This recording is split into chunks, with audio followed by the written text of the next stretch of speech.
All right, guys, thanks for coming. We'll start in front row with our leadoff hitter, Dave Biddle. Hey, thanks, Mike. Coach, it seemed like your offensive line played really well. How did they look on film, and especially Tegra? We've asked you a lot about Tegra this year. It seemed like he had his best games. Yeah, no, that was the goal of really the lead up to the regular season was to be playing our best football at the end of the year, certainly in the rivalry game, and then into this game here and moving forward. So I think they did that, and I think you guys can see that on film. Whether you're grading the same way as Tyler Bowen or not is another story, but you guys saw the way they played, and I mean that's their capability right now. It's like getting an A in algebra. I mean that's what we expect out of them. But just a tremendous effort. There's so much work that goes with the offensive line, and I don't think anybody realizes how much time and effort that goes into the organization, to the walkthroughs, to the individual work, to the communication. I mean, there's just so much that goes with it, and to see them play the way they did in that game with the confidence, execution, and physicality says a lot about that room and where it's at. Ryan, I know you're looking ahead to the Big Ten championship game, but just like for the record, for the lore of what Ohio State, Michigan is, did you want to change the tenor of the rivalry in any way with the way your team, what you wanted your team to do in victory and how you spoke after the game in victory? Yeah, we wanted to win the game. That's what we wanted to do. And that's what the focus was. That was it. And that's really what it came down to. But I did talk to the team leading up about how we wanted to handle ourselves before, during, and after the game. And I thought our guys did that and handled themselves great. And but like to what you said to start off the question, I mean, we are on to Indy here, man. Like this is on us, and we got to have a great week of work. Today is going to be a great day when everybody comes into Woody here in terms of the team, and we got to have a great look in our eye, great energy. This is going to be an electric atmosphere. It's going to be great. It's a great opponent, and this is a very important game for us, and we got to go play our best. And so that game is behind us. And every Sunday when we get done with our Sunday this week, we did our run and stretch and that victory meal. Like the minute that game is over, it's on to Indiana. And so that's where our focus is, and we can't be looking back on last week at this point. Ryan, you talked a few weeks ago about you guys need to push the gas pedal that you would. Now that you're through the last potential snow game that you could have, is there a level of understanding like, hey, we're going to get fast tracks the rest of the way, or we're going to get good weather? You don't have to really worry about those things, and now we can kind of morph into what we want to be rather than what we need to be? No, I just think it just depends on the game plan and what the opponent has and making sure we're playing complementary football. And so I guess, when I said that, I meant like, when you need to do something, you have to be able to do it. If you need to run the ball like we did at the end of that game, we got to be able to do it. If we need to throw the ball 40 times, we have to be able to do that. If we need to go tempo, we got to do that. If we need long sustaining drives and control the clock, we need to be able to do that. I think that's the point. And so up until this point, we've done what we need to do to win. And that's the bottom line. And that's what it's got to be this week as well. But we're not just all of a sudden going to change because of, where we are, or I mean the weather conditions, don't get me wrong, do play into it, but a lot of it had to do with the fact that we were just up by 2 scores and trying to make it a 3-score game late in the game, and we continue to churn out yardage and eating up clock. And as that clock's ticking down, you're saying to yourself, we can make it a 3-score game here, it's going to be hard for them to come back and win. And so that was the right thing to do at that time. Coach, when you look at Indiana, what jumps out? And are you surprised how quick they've been able to build a program over there? Well, the first thing that jumps out to me is how hard they play, how well they're coached. They play fast. They're explosive team, and just watching them on film, they're run through everybody. I mean, they're just the scores and the way that they play. They're very efficient.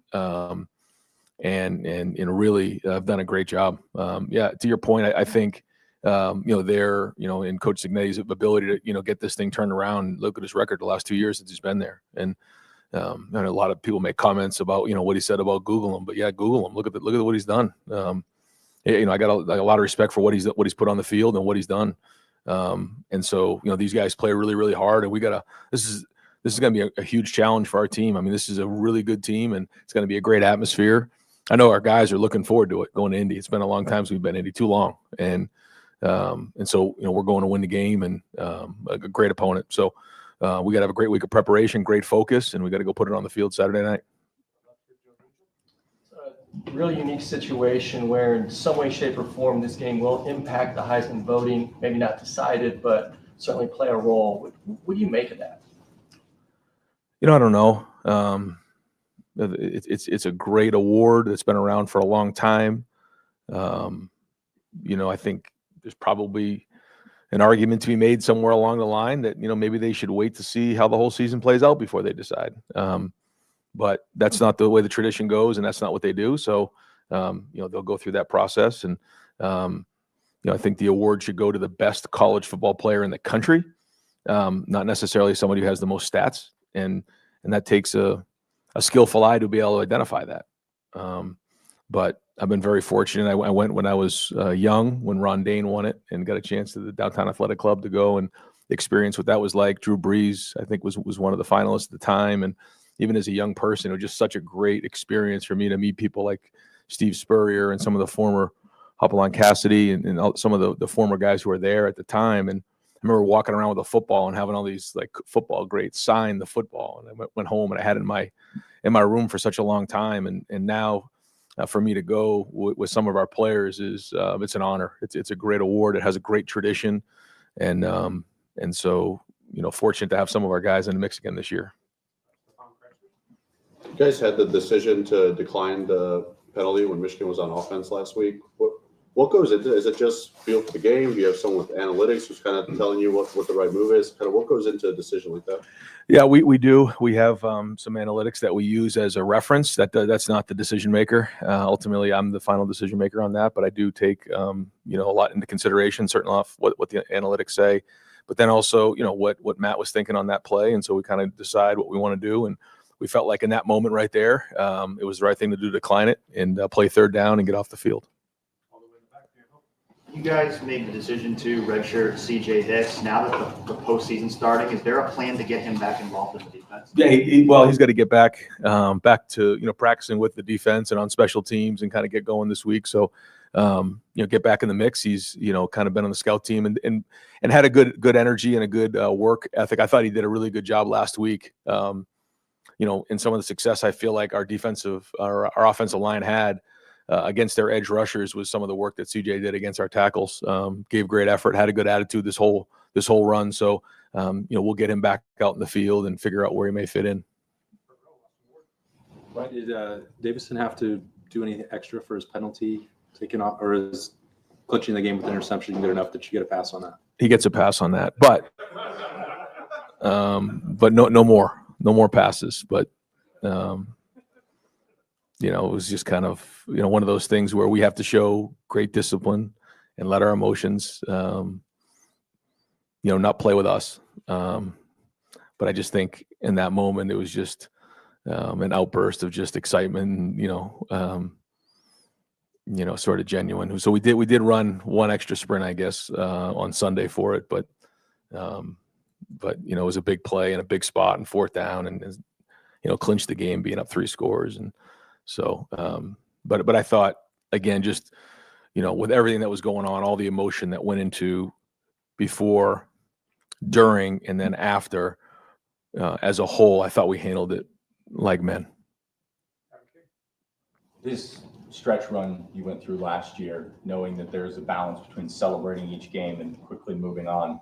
How do you handle the emotions of that? Obviously, you guys had such a quick turnaround coming from that huge win. Now you have to go play the number 2 team in the country. Well, that you referenced last year, we went from Indiana to up north to, the 4 of those playoff games. And then we opened up the season with Texas. I mean, you're talking, I know that was a long stretch there, but my point is like back to back monster games. Well, here we go.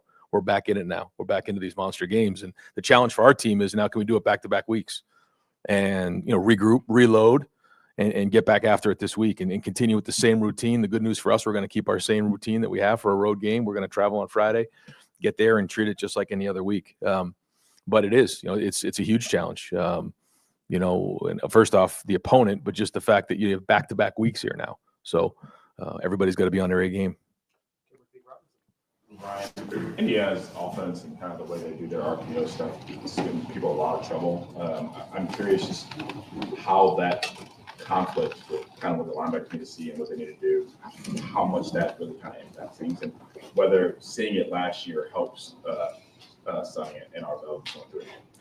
Yeah, different team, similar attack. Some things that are different. I think Mendoza's playing at a very, very high level right now. And to your point, they do a great job in a lot of different areas. They execute at a high level. The RPOs are a big part of what they do. They put a lot of players in conflict, run pass conflict. That's what an RPO is, run pass option. And so it forces guys to play it straight. Where if you're running the ball and just throwing drop back pass, it's a lot easier for, like you said, the linebackers to recognize run. I'm playing the run, pass. I'm playing the pass. This one here. Puts those guys in conflict, and they do as good a job as anybody in the country at running those plays. Right, in addition to what Bo Jackson did on the ground and even in the pass game as well, he had some pass protection. Has he started to evolve into that complete running back? I know he played his most snaps. Well, that's it. Yeah, he played his most snaps. I think that was probably the most telling part of all of it. I thought he had a really big explosive run for us early in the game, and that was big. I know that we've all been working on that, and for that to show up late in the season the way it did, you start to see him really grow into the role. He picked up some guys in protection. I'm sure you saw that. But to me, it was the workload that he was able to manage in that game and handle in that game. Graded out a champion. And so, hats off to Coach Lachlan and to Bo and that whole room. Because, again, it's a build-up towards that season. Towards that game. But it's everybody in the room because, Bo, probably wouldn't have been able to do that if he didn't have the other guys in the room, it's been a group effort in that room, and it's going to continue to be. But in that moment, he sort of had the hot hand, and we went with Bo. Active eBay account, because that football might be worth a lot of money. Which football? The Heisman signed football. Oh, might be good. NIL. Yeah, I don't know where that ball is, and I don't have an eBay account now. You said eBay. That's a throwback. It still exists. I know you don't get out there much, but that still exists. Last year, Will kind of became the standard of what I think a lot of people that watch Ohio State like. This is what a quarterback has to be. And Julian, personality-wise, seems so different throughout the spring and summer, and now you start to see he's exactly right for this team. What makes Julian's personality the right fit? Because it seems like he's just so comfortable and unfazed by everything. But like at times, I think that can maybe be off-putting. It's almost like, he's too calm. I think as a quarterback, one of the things you have to do is that there's certain things that are non-negotiables. And then there's certain things that you have to make sure that you're doing that's authentic to you. I think it's sort of like maybe being a head coach, But for a quarterback, the first thing is you have to have command.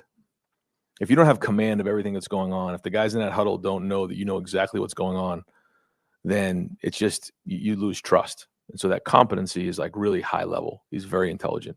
And that's one thing that he probably got a chance to watch with Will. Both he and Will, like the minute they walk in that huddle, everybody in that huddle knows that this guy knows what's going on. He's watched his film. He's done his preparation.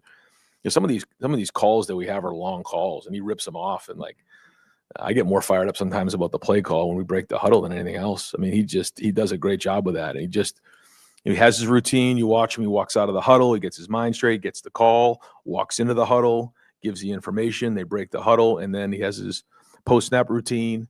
And he goes through it, and it's just very methodical the way he does it.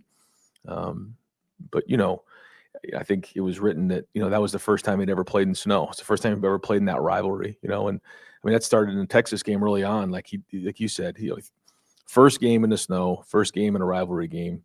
Was it his first throw or second throw as an interception? And the way he played from there on out was special to me. I just think that he has a good way of just not panicking. He sees it. The ball comes out quick. The guys believe in him, and he has a special talent of putting the ball on time with accuracy. Then again, he made a play with his feet. That was a big third down convert. Like all of those third down conversions to me were critical. He made some really good throws to keep those drives alive. I think we were like 11 of 17 or maybe something close to that. And he got a couple of those on the sneaks, and he had the scramble, and then obviously the conversions throwing the ball. Then in the red area, that the throw to Brandon at the end of the half was critical and helped, especially winning the middle 8. So that's winning football. But here we go. We're at it again now, Big Ten championship. So he's got to be on. Like, that game's over with, and he'll learn from it. He'll grow from it, and try to use a lot of that as confidence moving forward. Because every time you accomplish these things, you do build confidence. But there's also things in there we got to continue to grow from. A new challenge is coming. Ryan, after having played some quarterbacks, maybe less experienced, how noticeable when you watch somebody like Fernando Mendoza and then sort of the years of starting experience he has? And Good player, very accurate. I guess I'll call it sneaky athletic. When you look at him, maybe you don't think dual threat, but he makes a lot of plays with his feet, and you can tell he's very intelligent. He can see the field, and makes good decisions, and plays situational football. So, like you said, a guy who's got a lot of experience, and the game seems to move slow for him when he's out there. Another Heisman question. You said it should be the best player, not necessarily play with the stats. You could make a case it's Jeremiah Smith if that's the way you look at it. I mean, if you had a vote, I'm putting you on the spot here, if you had a vote, you got 2 legitimate contenders, who would you pick? And in terms of Julian, how have you seen him grow the most? I guess I'd vote for them both, so don't get me in trouble, Bill. And I put Carnell right there too. I mean, these guys are tied. Caleb Downs be right in there. These guys are really good football players. Arvell Reese.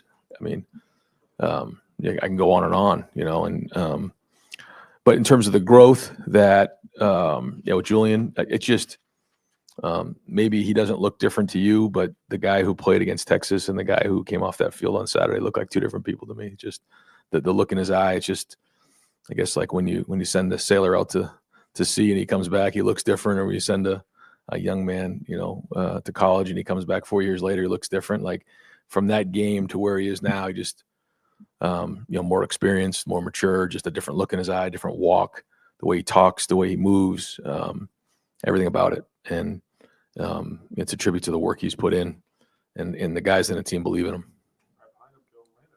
Ryan, it was said on the television broadcast that you guys had lost communications. I don't know if it was only coach to player, if it was coach to coach, or across the board, but how did you guys navigate that? Was Brian still able to call plays? Did you have to call plays for a moment? Just how did you work through that? Yeah, we lost communication there in the second half. But the good news was that earlier that week, I thought there may be an inkling that may happen. So we had a plan for it. We had a wristband plan, and then we would bring Julian over, and I was, just getting us through it until we get the headsets back up and running, which took a little while to get done. But yeah, just by chance, we had a plan for it, and so we were ready to go when it happened. More on Julian. It seemed like the most excited you were during that game was during his first down scramble.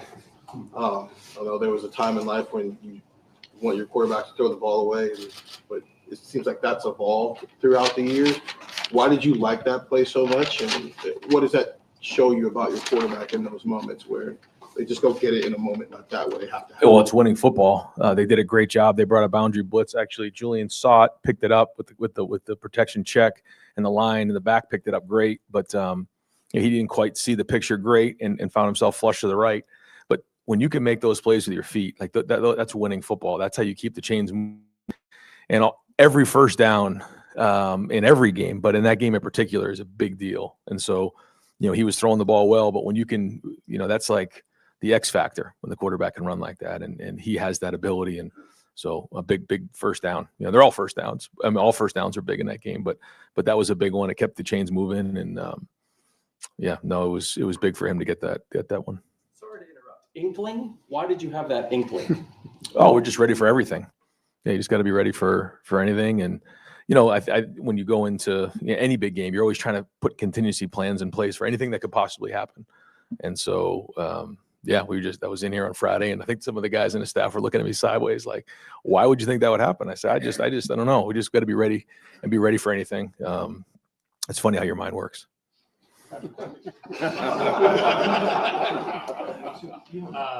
Ryan, you mentioned the Big Ten championship game earlier, and some of the players were talking about the opportunity, even last week, the opportunity to get to Indy. Why is this such a big deal? Maybe even beyond just, hey, we have a chance to win a trophy we haven't won in a while. It seems like this has been on their minds after maybe last year. Yeah, we wanted to get to Indy, and certainly that was something that that these guys haven't done. They haven't been there, haven't played in this game before, and it's it's an electric atmosphere. It's a great venue, and so these guys want this opportunity, and this was on the list of our goals every year. And you can go 11-0 and then have the biggest games of the year show up, and now here we go. Now we got a chance to get some hardware, and so there's a lot at stake here. There's a Big Ten championship at stake. Being the one seed in the CFP.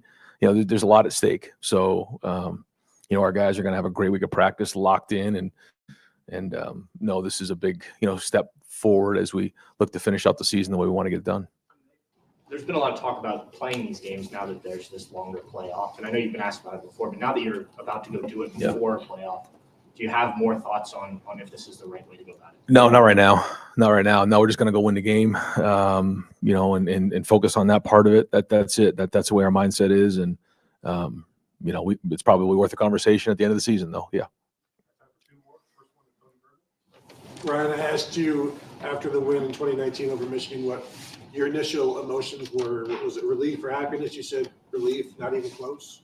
What about this time? Yeah, I would say that was one of on the list of things. Yeah, but I was happy for the players. I was happy for the coaches and for the fans. Like I said in the post-game conference or post-game press conference, every game matters around here, and certainly that one matters the most during the regular season and in every season. And so for us to win that game certainly is a big responsibility. So I think that's probably the thing that I thought about the most, and just see the joy in everybody's face after the game. Thank you. Just one quick follow. You were there at that Heisman ceremony. What was that, 99? Yeah, it was right around then. Why were you there? Well, my stepfather actually was a Heisman Trophy voter at the time, and so he took me to the New York City that weekend. Yeah. Last week you used a great analogy because I've covered auto racing forever. You talk about nitrous and then regular fuel. Yeah. Would you say that Carnell and Jeremiah are nitrous? How would you describe them? Because they do make the car look like it's running even faster sometimes. I mean, when Julian's out there and stuff. I mean, yeah. What was it like to see them out there on the field again, and what it brought to the aura of the situation? Yeah. Well, first off, when those guys are on the field, they make everybody on the field better. Everybody, from the tackle to the guard to the tight end to the running back, because of the plays they make and because of how they affect the defense. If you think you're just gonna have one guy on them the whole game, it's going to be a challenge. There's no question. I think that's no mystery. But to me, for those guys, it's also like a mindset for the whole offense and the whole team. When you see them walk out, it just gives everybody a certain level of confidence because they know how special players they are. Yep. Does that go into why you called the first two play calls that you guys called? It was just, we talk about those things over and over again, and we felt like it was the right thing to do at the time. It didn't work, but they're all good plays, and but you gotta execute them. So yeah. So they came out of the game like we're in a better place now than we were last week. So I'm looking for a full week of work and go from there. Yeah, thanks, guys.